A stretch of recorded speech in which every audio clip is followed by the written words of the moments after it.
আরে বাবা, কেউ আসেনি। এই, তুমি এত ভয় কেন পাচ্ছ? তুমি কি অন্য কোনো মেয়ের কুচি ধরছ? সেটা নয়, তুমি তো জানো মা এই জেনারেশনের নয়। তো মা এসব দেখলে কি ভাববে, যে নতুন বিয়ে হতে পারেনি, আমি বউয়ের আঁচল ধরে দিচ্ছি, কুচি ধরে দিচ্ছি। তো বউ হয়তো আমাকে নিজের আঁচলে বেঁধে নিয়েছে, আর সেটা দেখে মায়ের তোমার উপরে রাগ হবে, আর দুজনের মধ্যে মনোমালিন্যতা হয়। সেই কারণে আমি চাই না তোমাদের দুজনের মধ্যে সম্পর্ক খারাপ হোক।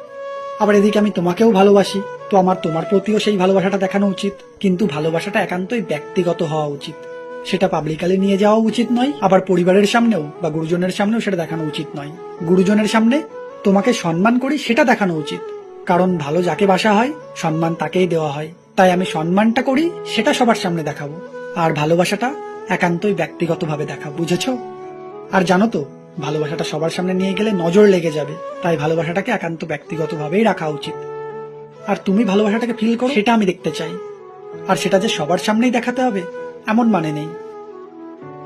বিয়ের পর নিজের ওয়াইফের প্রতি দায়িত্ব, ভালোবাসা, সম্মান বেড়ে যায়।